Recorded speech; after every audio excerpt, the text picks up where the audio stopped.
Lee Daniels, how did we arrive here?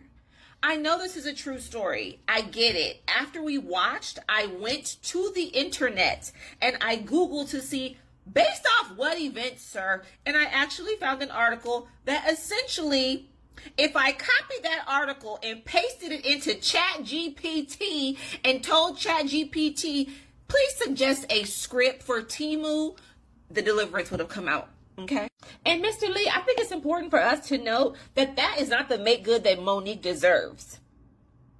You still owe Monique one more lick back. You still owe her 1, 2, 3, 4 more opportunities paid in full. And I don't care that you put the Glenn Close in the film, as I just don't even know how to process the character. I laughed out loud audibly more than I have watching a comedy special recently. Because you can't. Did you really have her sewing in a frontal? Did you really have her with the Omar Epps? Y'all really had her sexualizing herself while she was getting dialysis or chemo or whatever she was getting, whatever the treatment was? Because listen, I could not watch this movie all the way through. It was impossible. I told my husband last night, if Lee Daniels don't step to the front of the room with a formal apology and don't play in my Netflix subscription's face again, I want no parts of it. You're telling me a woman from the Midwest undergoes a demonic, satanic situation in her home, and the first time she calls on Jesus is at the end of the movie? Be for real. You're telling me a black mom, I don't care if the black mom's mom is white. You're telling me that a black woman who lives in a socially, economically disadvantaged community, her son gets beat up by the corner little gang members, and you don't call on the Lord? You stomp all the way down the street to knee one of those gentlemen in his... What? Like, do actresses get a say? Can they be like, Lee, this is not authentic? Listen, Glenn don't know. Glenn said, baby, she probably went to the hood, found her a Caucasian person who had been in the hood, fully integrated into the black community, okay, now cosplaying as a black woman, and everything Glenn Close did, including taking that black wig off and putting the blonde one back on, was accurate. But Audrey, you telling me Jesus? You didn't call Jesus until the end? After he killed the woman, the clairvoyant? That's when you call Jesus? Girl, we call Jesus when we are economically disadvantaged, when we want a man, when we need extra groceries, when we need gas in the car, when our mama ain't shit, when our daddy ain't shit, when the kids' daddy ain't shit, when that rent is due, and we don't want to pay it, we call on the Lord. Lee, you did not have this woman calling on the Lord and or rebuking the devil in the name of Jesus till the end of the movie. Be for real. After the little boy, first of all, it's 2024. Special effects are up here, top tier.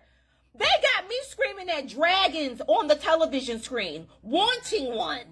But y'all couldn't have little man jump down from the wall and land like his legs were actually intact. You had one of the legs like go like this.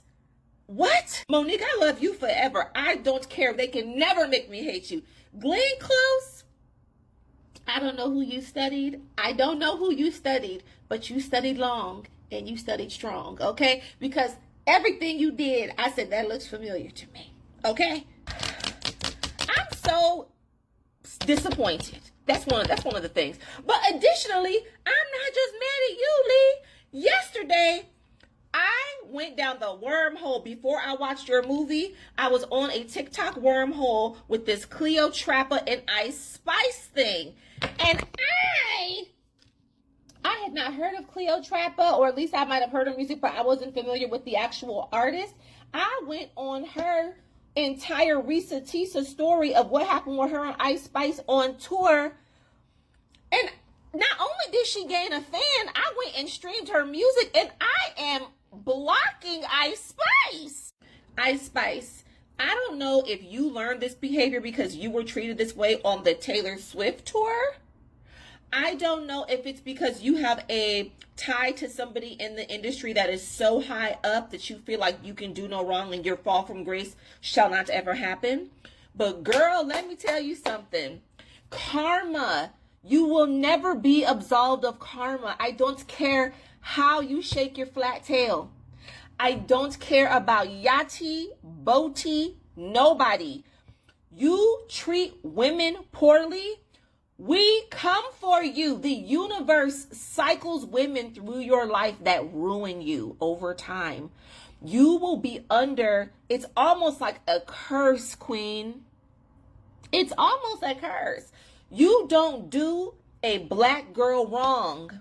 Go ask the black girls. Like, who you been talking to? Is this what Taylor had you? Did Taylor Swift have you carrying your bags? If so, blink one eye. Did she?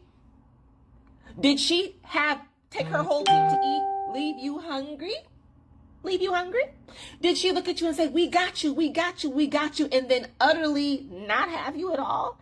I'm so grossly disappointed in you for not just having black sisterhood. How could you do that to her? How? I'm trying to make sense of it. Like, at the end of the day, you came into the business from a life. I don't know how your life was going for you, friend.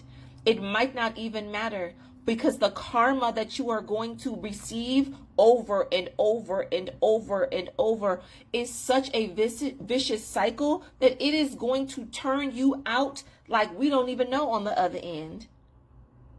You should go research some of the artists that ended up turned every which way but left. And no one knew why. No one knew what happened. There is a slew of victims that they left on their rise to the top. Okay, anyway, it's a new day. Hopefully it's a better day. And Lee Daniels,